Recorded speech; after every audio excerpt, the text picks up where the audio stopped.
চায় তাহলে অনেকটা সময়ের প্রয়োজন রয়েছে। কিন্তু আমাদের মনে, সাধারণ মানুষের মনে যে আশঙ্কার জন্ম যেই ভয়ের সৃষ্টি হয়েছে সেটা হচ্ছে যে, যে নির্বাচন আসতেছে, এই নির্বাচনকে ঘিরে অতীতে আমরা যেটা দেখেছি যে নির্বাচনের আগ মুহূর্তে দেশে এক ধরনের বিশৃঙ্খল পরিস্থিতির সৃষ্টি হয়। বিশেষ করে বিরোধী দলগুলো নির্বাচন চায় দ্রুত, সরকার তালবাহানা করে। এইটাকে নিয়ে তাদের ভিতরে যখন ভুল বোঝাবুঝির সৃষ্টি হয়, তাদের ভিতরে যখন অবিশ্বাস নাবিশ্বাস সৃষ্টি হয়, তখন তারা হচ্ছে যে বিভিন্ন আন্দোলনে জড়িয়ে পড়ে।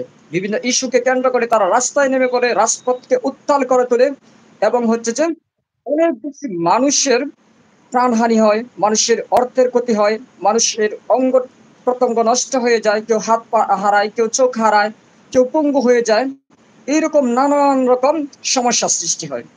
তো এই নির্বাচনকে ঘিরে বা হবে সেটা কিন্তু আমরা কল্পনাও করিনি, আশাও করিনি। কিন্তু রিসেন্টলি যেটা ঘটছে সেটাকে দেখে হচ্ছে যে এরকম একটা ভয়ের সৃষ্টি হচ্ছে, সেরকম একটা আতঙ্ক তৈরি হচ্ছে, সেরকম একটা লাগছে মনে।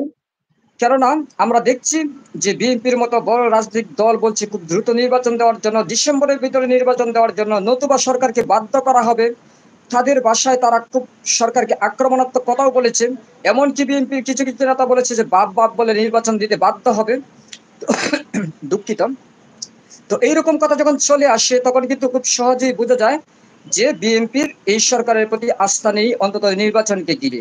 আর যদি রাজনৈতিক দলগুলো আস্থা হারিয়ে ফেলে, বিশ্বাস হারিয়ে ফেলে, তাহলে যেটা হতে পারে সেটা হচ্ছে যে তাদের নির্বাচনটাকে অর্জন করার জন্য, নির্বাচনটাকে হচ্ছে যে যেভাবে হোক দ্রুত করানোর জন্য সরকারকে চাপ দিতে চাইবে। সেটা হয়তোবা হতে পারে যে আন্দোলনের মাধ্যমে। আর ইতিপূর্বেই আমি বলেছি যে রাস্তায় যখন আন্দোলন হয় তখন মানুষের ক্ষয়ক্ষতি হয়, জনসাধারণের জীবনে ঝুঁকি তৈরি হয়, জনসাধারণ অনেক সময় নিরীহ মানুষ, পথচারী, রিক্সা চালক মৃত্যুবরণ করে। এগুলো আমরা অতীতে অনেক দেখেছি, শুনেছি।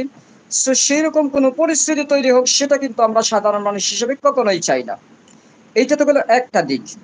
তারপরে আরো কিছু দিক রয়েছে যেটাকে ঘিরে সাধারণ মানুষের মনে হচ্ছে যে এই নির্বাচন